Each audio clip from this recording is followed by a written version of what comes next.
তরমুজ ব্যবসায়ীদের পরে এবার লোকসান গুনতে হচ্ছে তরমুজ চাষিদেরও। কিছুদিন আগে তরমুজ ব্যবসায়ীরা মাথায় হাত দিয়ে বসেছিলেন ক্রেতার অভাবে। রমজান মাসে তরমুজ ব্যবসায়ীরা উচ্চমূল্যে মৌসুমি এই ফল বিক্রি করে মোটা অঙ্কের মুনাফার প্রত্যাশা করেছিলেন, কিন্তু বিধিবাম তরমুজের প্রতি ক্রেতাদের আগ্রহ কমে যাওয়ায় লোকসান গুনতে হয়েছে তাদের। এবার লোকসানের মুখে পড়েছেন তরমুজ চাষিরাও। দাম ডাবল আগে 800 টাকা কিনছি, এখন 1300 টাকা, এখন সব জিনিসের দাম নেই।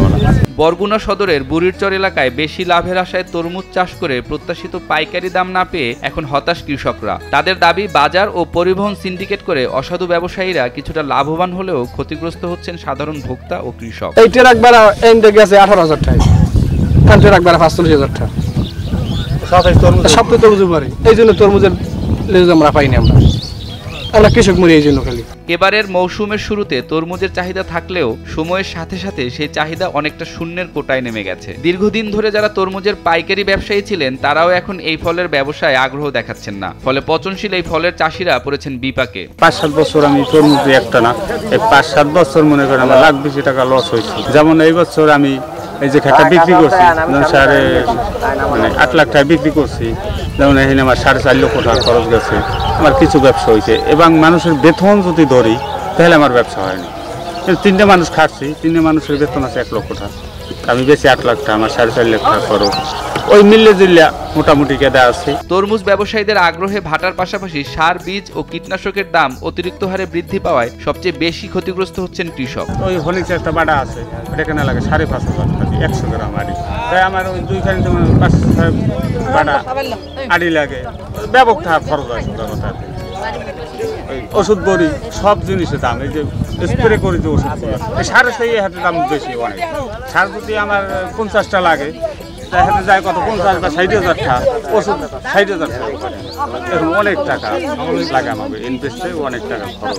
এত কিছুর পরও স্থানীয় বাজারগুলোতে তরমুজের দাম খুব একটা কমেনি। দামের কারণে এখনো মধ্যবিত্তের নাগালের বাইরে এই মৌসুমি ফল। বাইরের দাম কেনার মতো কোনো ক্যাপাসিটি নেই, নিম্ন মধ্যবিত্ত যারা আছে এখন নাগালের বাইরে তরমুজের দাম। ন্যায্য মূল্যের জন্য অপেক্ষা করলে মাঠেই পচে যেতে পারে তরমুজ, যে কারণে পাইকারদের বেঁধে দেয়া দামেই কৃষক বিক্রি করে দিচ্ছেন তরমুজ। কম দামে তরমুজ কিনতে পেরে খুশি ব্যবসায়ীরা, অন্যদিকে হতাশার ছাপ কৃষকের চোখে মুখে। সাদা সারটা কিনতাম যে 800 টাকা 900 টাকা, এই সাদা সার দাম হাজারের উপরে। এই বছর 1300-1400 টাকা সার কিনতে পারে, 15-30 টাকা সরাসরি মাঠে এসে কম দামে তরমুজ কিনে বিভিন্ন জেলায় পাইকারি বিক্রি করবেন ব্যবসায়ীরা। এসব ব্যবসায়ীরা আবার ভিন্ন কথা বলছেন। তাদের ভাষ্য, আকারে বড় তরমুজের দাম তারা বেশি দিয়ে কিনছেন। 4 খানে জমি কিনছি 15,10,000 মালের সাইজ ভালো, এই জন্য ঠিয়া কিনছি একেবারে 4 কিনে সব ব্যবসা, এটা বিক্রি করবো ব্রাহ্মণবাড়। এদিকে কেজি হিসেবে তরমুজ বিক্রি ও কেনার প্রবণতা অনেকটাই কমে গেছে। কিছু কিছু ব্যবসায়ী বলছেন কেজিতে নয়, বরং পিস হিসেবেই তারা কিনে নিচ্ছেন। তবে গ্রামের ক্ষুদ্র ব্যবসায়ীরা কেজিতে এই ফল বিক্রি করেন বলে জানান এক ব্যবসায়ী।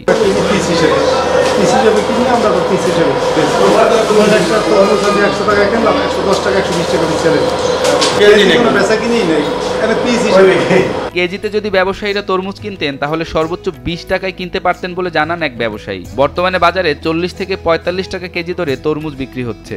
কেজিতে গেলে ধরেন 18-20 টাকা, বাজারে এখন বর্তমানে 40 টাকা কেজি। বরগুনা জেলার অন্যতম প্রধান ফসল এই তরমুজ। এই মৌসুমি ফল চাষে আগ্রহ বাড়াতে কৃষকদের সবসময় পরামর্শ দিয়ে আসছে জেলা কৃষি সম্প্রসারণ অধিদপ্তর। এবছর বরগুনা জেলার প্রায় 500 হেক্টর জমিতে তরমুজ চাষ হয়েছে বলে জানায় বরগুনা কৃষি সম্প্রসারণ অধিদপ্তরের উপপরিচালক ডক্টর আবু সৈয়দ মোহাম্মদ জোবাইদুল আলম। বরগুনা জেলায় সাধারণত উচ্চমূল্যের ফসল, তার মধ্যে তরমুজ একটা অন্যতম ফসল। এই ফসলের জন্য আমরা কৃষকদেরকে প্রাথমিকভাবে বিভিন্ন ধরনের পরামর্শ দিয়ে থাকি এবং আমার ব্যক্তিগত পর্যায়ে থেকে আমাদের যে কৃষি বিভাগের লোকজন কর্মরত আছে তাদেরকে বলা হয়েছে তারা যেন আগাম তরমুজ করার বিষয়ে কৃষকরা আগ্রহী হয়, কারণ আগাম তরমুজ করলে কৃষকরা লাভ বেশি পায় এবং এটা প্রাকৃতিক দুর্যোগের কবলে পড়ে না। প্রায় 500 হেক্টর জমিতে আগাম তরমুজ চাষ করা হয়েছে। যে সমস্ত জমি, বিশেষ করে চরাঞ্চলের জমিগুলো আগাম তরমুজ চাষের জন্য খুবই উপযোগী।